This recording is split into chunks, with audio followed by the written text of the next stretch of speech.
Welcome to Minnesota Vikings Chat, the podcast of MinnesotaVikingsChat.com.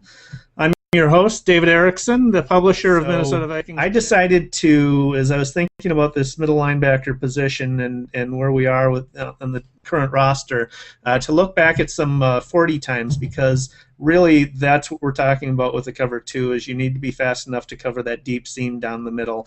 E.J. Henderson couldn't do it. Jasper Brinkley definitely couldn't do it. And what we really want of our middle linebackers to be able to do that. So going through the 40 times that I've researched here, E.J. Henderson, his combine 40 time was 4.8 seconds, 40-yard dash. So that sort of explains that, right?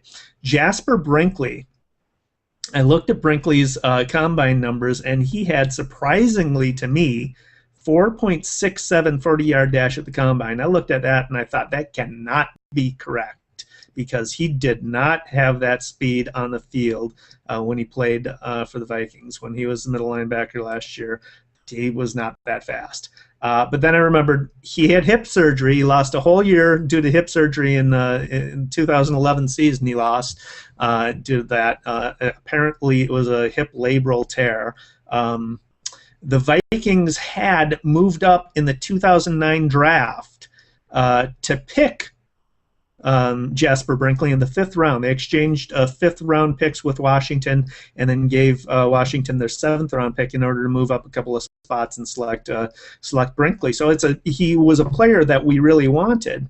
And that 4.67 combine speed was likely the reason why. But he got injured. And when he was given the starting spot in 2012, he proved that he wasn't fast enough. I mean, that injury likely slowed him down. He wasn't fast enough to cover the deep middle. Plus, he was, as Rick has pointed out in previous podcasts, he was the second worst linebacker in tackling in 2012. His 15, this is according to Pro Football Focus, his 15 missed tackles were the most among NFL linebackers. 15 missed tackles. So there's a reason we let him go. He was not very good as a run defender, and he couldn't cover the deep middle in middle linebacker. But clearly the Vikings wanted somebody who had the speed to cover the deep middle. That's why they moved up to get him in 2009 with a 4.67 combine 40-yard dash. So you look at the rest of the Vikings linebacker core, and what do we got regarding speed? Chad Greenway had a 4.76 combine 40-yard dash. Erin Henderson, the heir apparent at middle linebacker, had 4.73 combine 40-yard dash. So, he's going to be improvement over Brinkley, who I think was probably slower than E.J. Henderson's 4.8. He's faster than Greenway.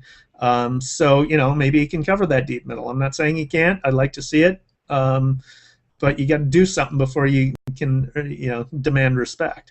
Audie Cole, 4.76 combine dash. Audie Cole is sort of a dark horse favorite among fans because what he did in one preseason game against backup quarterbacks. So there's that.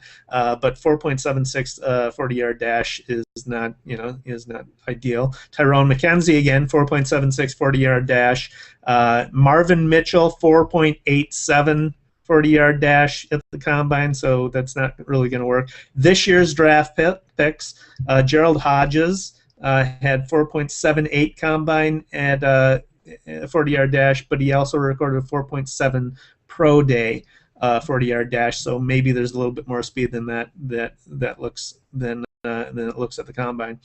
Michael Mauti had 4.79 40-yard dash. I don't know when or where that was recorded, but I don't think it was at the combine because he's coming off an ACL. And then finally, I saved the fastest for last. Larry Dean had a 4.5 combine 40-yard dash. So if you're looking for speed to cover that deep middle that we need out of our middle linebacker, Larry Dean's your guy. However, there's a reason he's been a special teams ace.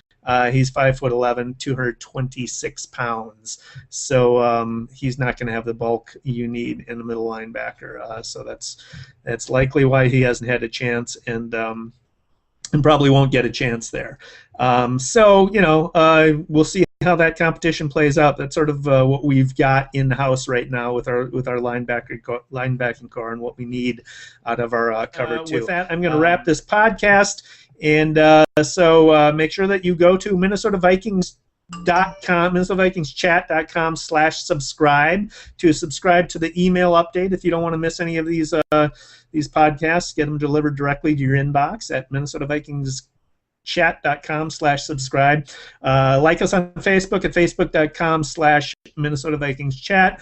Follow us on Twitter at Twitter.com/MNVikingsChat, and use the Vikings Chat hashtag to talk Vikings online.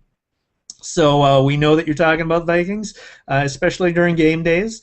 And subscribe. Make sure you subscribe to the YouTube channel so you don't miss any of these podcasts. Until next week, go Vikings.